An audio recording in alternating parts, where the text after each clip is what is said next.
ان الانسان خلق ہلوعا، انسان بڑا تھڑ دلا پیدا کیا گیا ہے.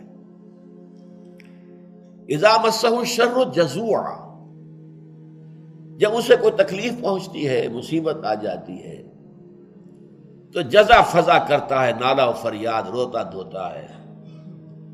وَإِذَا مَسَّهُ الْخَيْرُ مَنُوعًا، اور جب وہ خیر مل جاتا ہے تو اسے روک کر رکھتا ہے کہ کسی اور تک اس کا کوئی فیض نہ پہنچ جائے، اسے جھٹ پٹ اپنی تجوری کے اندر بند کرنے کی کوشش کرتا ہے. یہ انسان کے تھڑ دلے ہونے کی علامت ہے. یہاں ایک نکتہ بہت اہم ہے، اس کو سمجھ لیجئے. یہ ظاہری تضاد ہے قرآن کا، اگر آپ اسے حل نہ کر سکیں تو تضاد ہے. ایک طرف قرآن کہتا ہے لقد خلقنا الانسان فی احسن تقویم، ہم نے انسان کو بہترین حساب سے پیدا کیا. اللہ فرماتا ہے خلقتہ بیدی، میں نے اپنے دونوں ہاتھوں سے پیدا کیا. وَلَقَدْ كَرَّمْنَا بَنِي آدَمَ وَحَمَلْنَاهُمْ فِي الْبَرِّ وَالْبَحْرِ، ہم نے بہت عزت دی ہے بنی آدم کو، ہم نے انہیں اٹھایا ہے، سوار کرایا ہے، بر میں بھی بحر میں بھی. اور یہ مسجود ملائک، تمام فرشتے جھکا دیے گئے، جبرائیل بھی، اسرافیل بھی، اسرائیل بھی، سب کے سب. فسجد الملائکۃ کلھم اجمعون، ذرا اندازہ کیجئے، اسے خلیفۃ اللہ کہا گیا. ایک طرف یہ ہے، ایک طرف قرآن کہتا ہے خلق الانسان ضعیفا، انسان کمزور پیدا کیا گیا. کان الانسان عجولا، انسان تو بہت جلد باز ہے. خلق الانسان من عجل، جلد بازی تو انسان کی سرشت میں داخل ہے.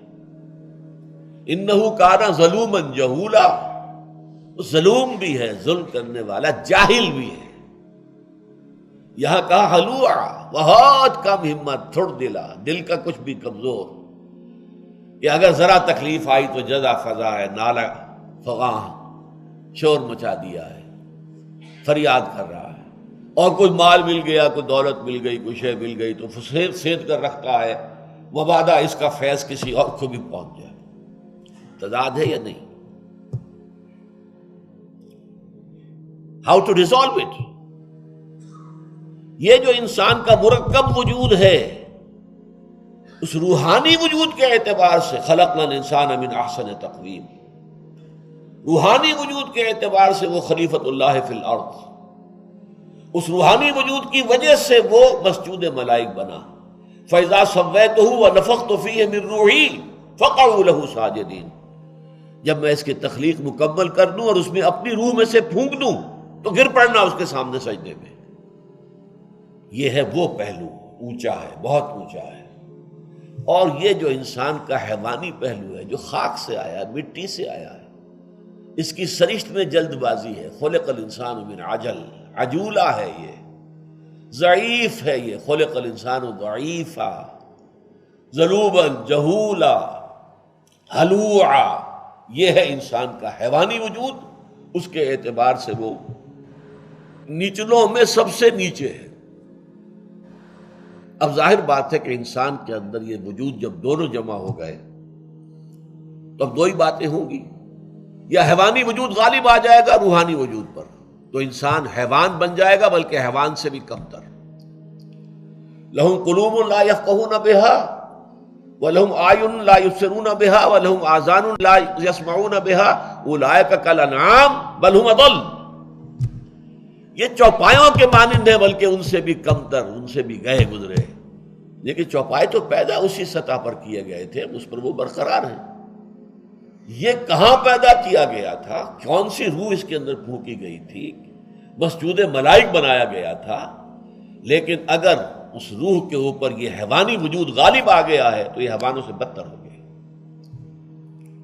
یا یہ ہوگا کہ اگر وہ روح غالب آ گئی، متمکن ہو گئی پورے وجود کے اوپر، اور اس نے قابو پا لیا اس نفس حیوانی پر، تو پھر یا ایھا النفس المطمئنہ ارجعی الی ربک راضیۃ مرضیہ فادخلی فی عبادی وادخلی جنتی.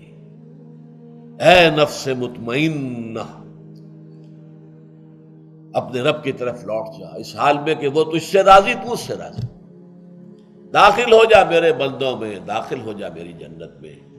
یہ معاملہ ہوگا اس کا جس کی روح پورے طور پر متمکن۔ دے کے حضور آکھن منگتے دی خیر ہووے، دے کے حضور آکھن منگتے دی خیر ہووے، منگتا کبے سخی دے، منگتا کبے سخی دے، بوہے دی خیر ہووے، دے کے حضور آکھن منگتے دی خیر ہووے، دے کے حضور آکھن۔